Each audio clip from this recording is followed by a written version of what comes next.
Capítulo 3. Un emigrante de uniforme. De la casa de don Socorro no recibía más socorro que en la mañana un casco de coco lleno de café con leche, y en vez de pan unos 4 plátanos cocidos. A la hora de las 12 se me llevaba un revoltijo que más bien parecía comida de animales inmundos, y por la noche se repartía lo del mediodía. Allí permanecí 7 meses, y cuando escribía a España mandaba mis cartas con un esclavo de la casa. Al mismo le daba 10 centavos que costaba el franqueo, pero aquel desdichado no cumplía con mi encargo y la moneda le proporcionaba ron y puros, y yo, sin poder hacer llegar a los autores de mi vida noticia alguna. Allí solo vivía yo dedicado a cambiar efectos que el principal me ponía, por tabaco, café y almidón de yuca, y allí aprendí a fumar tabaco por la necesidad que tenía de conocer las clases. Allí sufrí mucho, y algunas veces que se olvidaban de mí, yo mismo ponía en un plato unas 4 sardinas prensadas, las rociaba con ron y les encendía fuego, y así asadas las comía con dura galleta. Una noche de luna me llevé un buen chasco, como a unos 100 pasos estaba una frondosa palma, y al pie veía yo un hombre, y me dije para mí, aquel quiere sorprender mi sueño. Si me ha de matar dormido, que sea despierto, y armado de un pequeño pero fuerte y filoso cuchillo, con paso firme me dirigí al lugar donde tal vez mi sangre se regaría.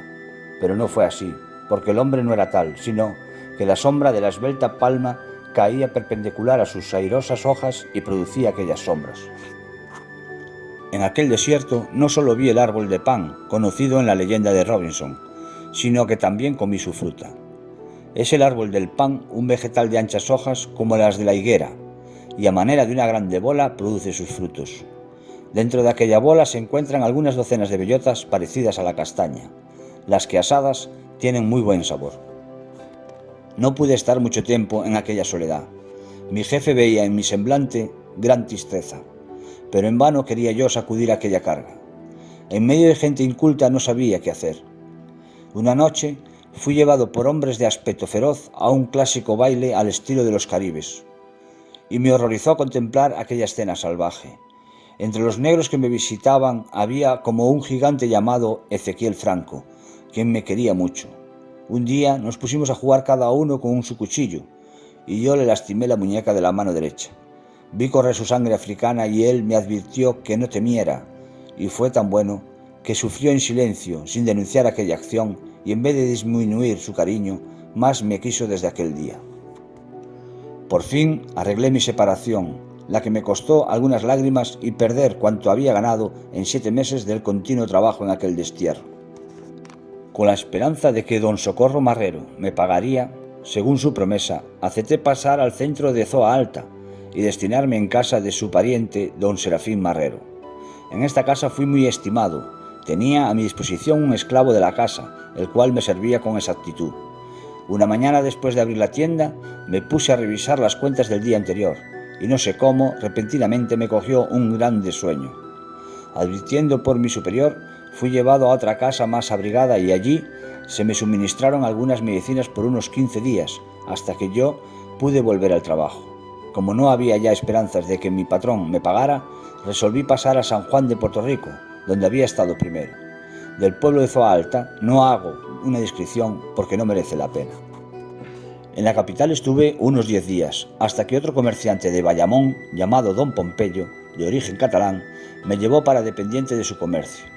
Allí estuve bien con mi salario regular y tanto por tener algún descanso los días festivos como por ser casi obligatorio por el honor patrio y bien del comercio, senté plaza de voluntariado en el batallón de Bayamón y desde luego me alisté en la primera compañía.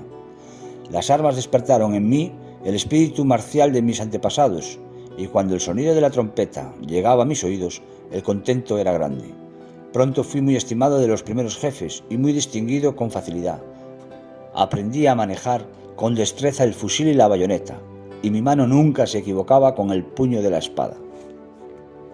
Mis credenciales, que existen en depósito en el mismo batallón, dan pormenores de mis servicios de armas. Día de alegría fue para todo el batallón aquel, en que después de bendecida nuestra bandera por el sacerdote se nos entregó. Entonces, los que formábamos aquel montón de 700 hombres nos creíamos capaces de conquistar el mundo entero.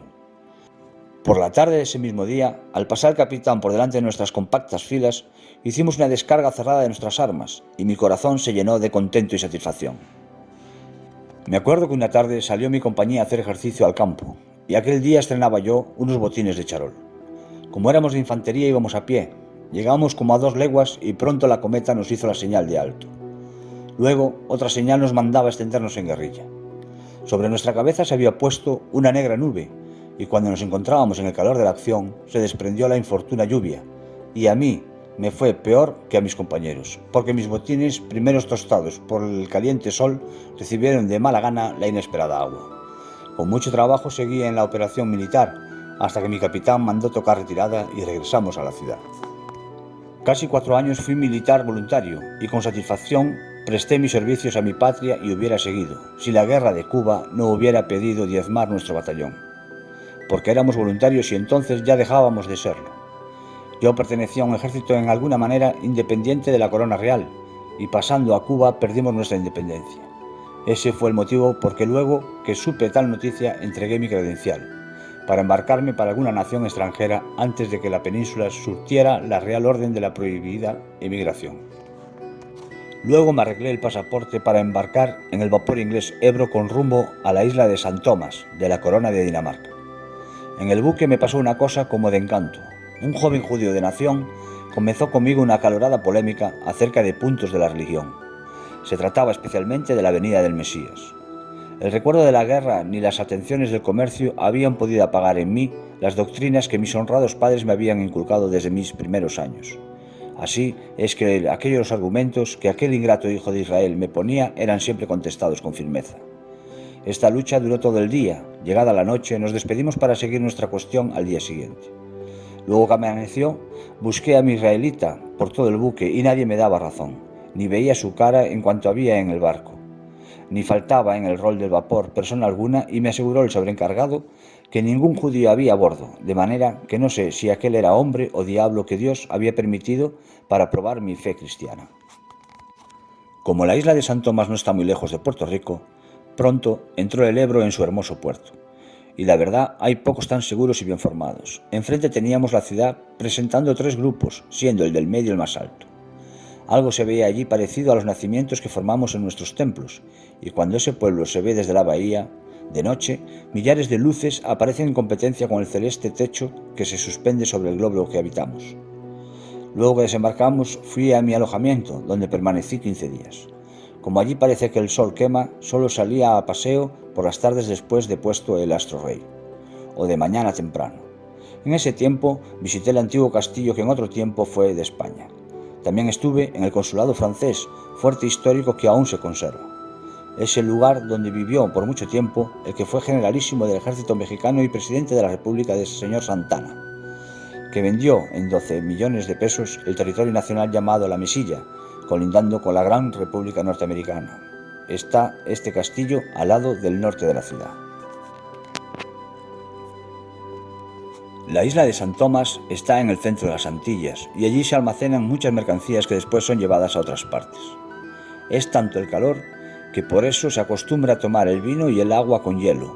En las tardes y las mañanas se riegan las calles, pues solo así se puede salirse a la calle. Después de haber paseado y visto toda aquella comercial plaza, se llegó el día en que mi mismo vapor Ebro debía conducirme a Veracruz, pasando primero por la perla de las Antillas, la isla de Cuba. Me embarqué de nuevo y nuestro barco se lanzó como valiente al ancho océano que tenía delante. Pasamos 4 días y otras tantas noches a bordo de su casco de hierro, y aunque no sabía yo el inglés, sin embargo me hacía entender de aquellos hijos del mar de Gran Bretaña. Pasamos muy cerca de la costa de Santo Domingo, por aquellas aguas tan tranquilas como las de un lago. Allí me llamó la atención un bote que llevaba bandera y pregunté, a lo cual se me dijo que aquella pequeña nave era toda la fuerza naval de la infortunada isla, que en otro tiempo estuvo bajo la sombra de la corona de España, y por su orgullo se separó como se aparta una ingrata hija de su noble madre. Después de pasar por muy cerca de algunos islotes, divisamos a lo lejos la costa de una isla grande, era la de Cuba, donde el estandarte patrio sufría con suavidad los insultos de los insurgentes cubanos y que los hijos de la madre patria defendían derramando su sangre. Fue visto desde el morro de La Habana nuestro vapor, y el vigía izó la bandera de correo inglés a la vista. No tardando en llegar, nuestro rápido a la entrada del puerto, donde el correspondiente práctico estaba para llevarlo hasta el fondeador señalado. El cañón indicó que el ancla inglesa había llegado a fondo y luego fuimos trasladados a tierra. Antes de llegar a mi posada, recogí mi pasaporte, cual tuve que refrendar para México. Esta operación se hacía en la capitanía del puesto. Allí noté que aquellos gallardos capitanes me miraban con extrañeza de alto a abajo. De seguro que si de ellos dependiera no me dejarían pasar mi nación extranjera, porque veían en mí un soldado que se les escapaba. Por fin fui despachado, me alojé en un hotel, paseé por las concurridas calles de La Habana, visité el castillo de Cabañas y recorrí algunos muelles. En uno de estos vi 10 enormes cañones, pintados de encarnado destinados para la guerra. Pero sobre todo vi aquellas plazas flotantes, aquellos buques acorazados que anclados estaban en aquella gran bahía. En todos ellos ondeaba la bandera amarilla y encarnada, y en su centro un escudo con 2 leones, 2 castillos y una corona. Allí estaban las fragatas Numancia, Villa de Madrid, La Blanca, la Navas de Golosa y la Berenguisa, y otros barcos más, todos cargados con pertrechos de guerra y de hombres que portaban mi misma sangre y que debían verterla en defensa del honor patrio si fuera necesario. Después de 4 días, el navío inglés que debía de nuevo recogerme izó su bandera británica, levando anclas comenzó a cortar las saladas aguas con el filo de su gallarda proa, e internándose en el mar vimos desaparecer otra vez la tierra. Aquellos días tuvimos buen tiempo y nuestra nave corría hacia un continente que tenía delante. Al 4.º día, muy de mañana, vimos como una nubecilla blanca y se nos dice que es el cráter del volcán de Orizaba, que siempre está cubierto de nieve. Poco a poco nos acercamos a la tierra y fértiles campos se presentaban a nuestra vista. Se extienden a nuestra derecha e izquierda grandes llanuras y allá más lejos vemos orgullosas montañas mexicanas. Busco en las embarcaciones una bandera y ya no es la de España. Miro a la popa de aquellos barcos el trigante estandarte y gentes que, aunque hablan mi idioma, han nacido en otra tierra que entonces buscaba yo para que recibiera mi humana planta. A nuestra izquierda pronto tuvimos al San Juan de Blúa, fuerte castillo en donde algunos seres humanos arrastran su desgracia. Ancló el vapor y no tardamos en ser trasladados al muelle cuantos debíamos quedar en aquel puerto. Había terminado mi navegación y se me presentaba la vía férrea que apoya sus 2 hilos de hierro en Veracruz, y en los cuales encarrilada ha de volar una máquina que será nuestra conductora hasta la ciudad de Palacios. Pero antes de salir de esta ciudad, donde solo estaremos un día, daremos algunos suscitos pormenores.